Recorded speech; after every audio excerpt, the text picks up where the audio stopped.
Today on Keep It Local, do you have a family tradition that your spouse hates? Our relationship coach, Julie Jeske, shows us how to reach a happy compromise on some of those unhappy holiday traditions. And in that spirit, we're talking again with Julie Jeske about holiday traditions and couples. Yes. And I was just telling you in the break that my husband's family opens presents and celebrates Christmas on Christmas Eve.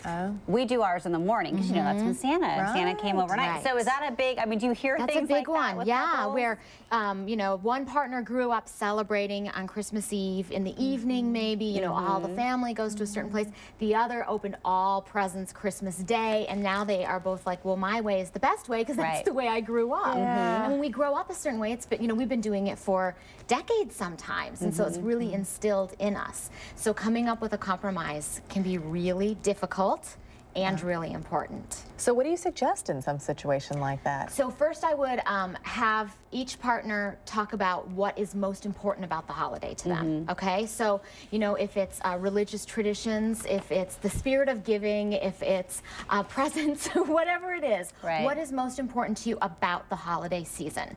And once you've figured that out, then how is it important for you to celebrate that?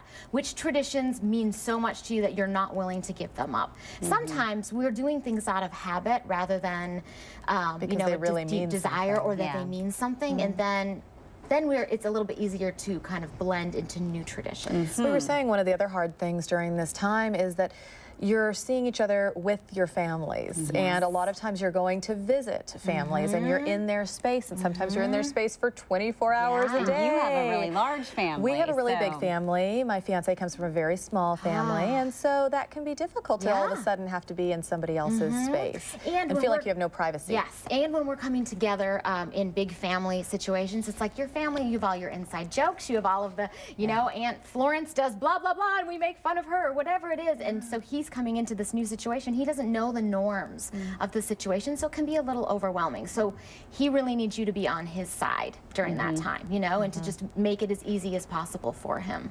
Okay. Anything else that we're thinking about? What do you hear? What are the most common concerns that you hear, especially at this time of year, as people get together? Opposing religious views can be really difficult. You know, if we've got someone who believes... someone who's Jewish and someone who's Christian. And then you've got to kind of compromise or figure out ways to pull from both religions, or, you know, somebody may have to adapt more than the other person, and that can be really difficult.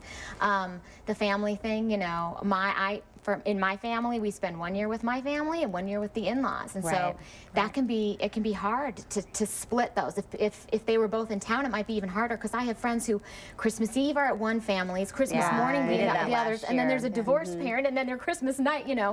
That can make us feel like we're pulled in so many directions. So sometimes it seems to be more of the norm where people are saying, you know what, I'll do this at this point in time, but this time is just my intimate family. So I'll go to my parents' house Christmas Eve, Christmas morning is just about me and my partner.